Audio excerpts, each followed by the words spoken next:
All right, cool. So you guys have a pretty good understanding of what it takes. There's a lot of standard business requirements, things like business licenses, building inspections, zoning requirements. These are all standard across all businesses. And then there's a few things specific to the cannabis industry. So we mentioned incorporation. Normally in a business, you can be a sole proprietor, you can be a partnership. In order to comply with the nonprofit requirement in California, you need to be set up as some sort of formal business entity. You cannot operate as a sole proprietor. It's going to be very important who you decide to put on the board of your business. They're going to have absolute equal power to vote and make business decisions. So just like any business, pick your partners wisely. But in cannabis especially, we also have the additional requirements of MRSA and AMA that go to individual eligibility for licensing. So certain things may take a partner out of the running, such as a prior conviction or not being a California resident by 2019 as required, or as of 2015. So there's eligibility requirements that go to the people that you have in your business.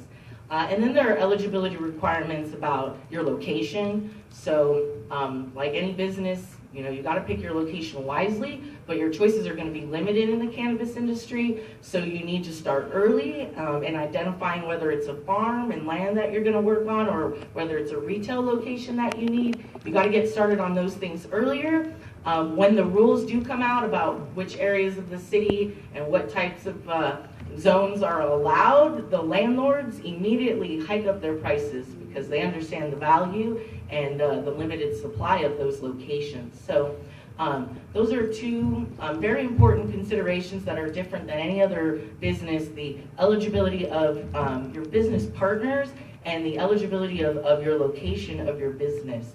Now, we did mention the nonprofit requirement. That's also different. It doesn't mean you don't make a profit, it means you reinvest your profits.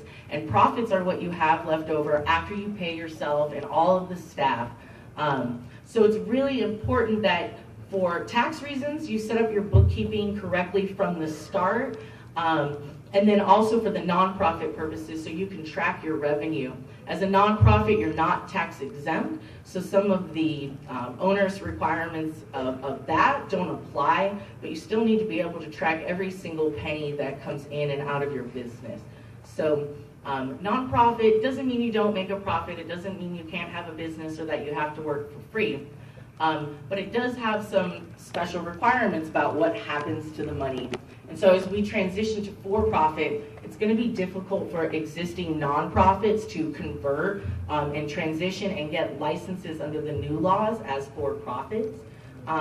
So when you're deciding on your business structure, you should work with an experienced cannabis attorney because they understand the implications of this transition and what's happening. And there's no other industry really, or it's not common in the legal field to help a nonprofit go to a for-profit. It's a unique thing that is looked upon very closely by authorities, by the Secretary of State's office that's going to approve your business entity. So we have yet to see what kind of oversight is going to come for the cannabis industry.